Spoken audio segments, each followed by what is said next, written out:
Yo, what's going on, guys? This is Houston Sports Talk back into the video today. And yesterday, the Utah Jazz extended head coach Will Hardy to a 6-year extension that will extend him to the 2030-31 season. It's just crazy saying 2030, something in the 2030s. But, at this point, even though it feels like the 2020s just started yesterday, it's actually getting the 2020s is already halfway through, which is unbelievable.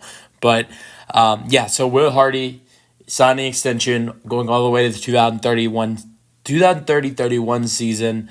And the one thing I will say with this extension for Hardy, yes, there's been some struggles over the last couple of years for this Utah Jazz team, and Hardy, they are like 89, 160 something since he's become their head coach.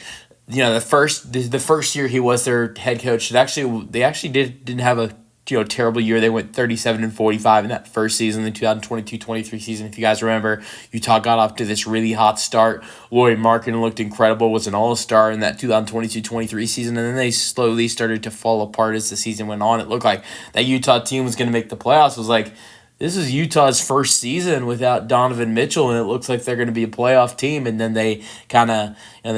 first season without Mitchell and Gobert, and then they kind of started to, fall off. Like I said, that first year was really good for Hardy. I think as a first year head coach, that was a really good season. The last 2 years have definitely been not so great, but I don't think you give up on him just because of that. He is still such a young head coach. He's tied. Him and Joe Mazzulla are tied for the two youngest head coaches in the league at 36 years old.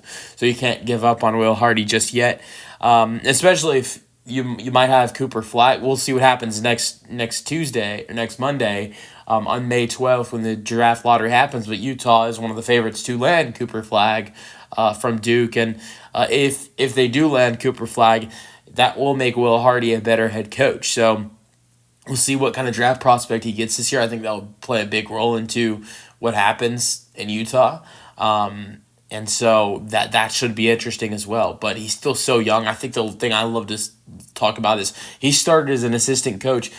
The year I started watching basketball, 2016-17 season.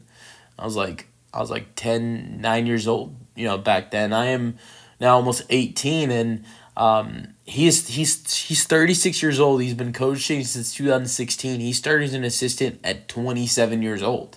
So, he at this point is still this youngest coach in the league. Has been coaching since his late 20s, and this is still such a young team that Utah has with a lot of promise, and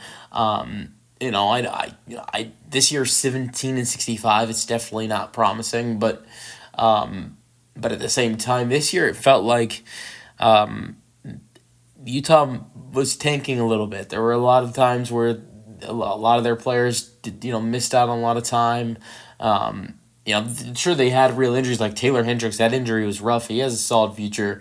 They had a lot of injuries for sure, but it seemed like a lot of their players were resting mainly because they were trying to lose. But look, I think this Utah, if you look at the talent they have, if you look at with this team that they have Jordan Clarkson, Lauri Markkanen, Colin Sexton, John Collins, Walker Kessler, all the talent that's on this team, if everybody's healthy, it's not a 17-65 team. It's not. I mean, look, if everyone's playing healthy and they're really trying to win, the Utah team last year that went 17-65, probably they might be able to get 25, 28 wins and not 17. But to me, it didn't feel like they were trying out there. It seemed like this was a little bit of a tanking team. And look, to go get Cooper Flagg, that's worth it. And I think you saw that with a couple other teams this year as well. With trying to get Cooper Flagg, and I think we saw the same thing in the 2022-23 season when teams were preparing to try to get Victor Wembanyama. You saw it, I believe, in the 2018-19 season, the year before. Zion Williamson's rookie year. So we've seen this before, and so we'll see what happens with Cooper Flagg. And if the Utah Jazz gamble pays out, because honestly, if they were tanking this year, and if that does not pan out for the Utah Jazz and they don't get the number one overall pick, then that could seem like a loss. But at the same time, you could get Dylan Harper from Rutgers.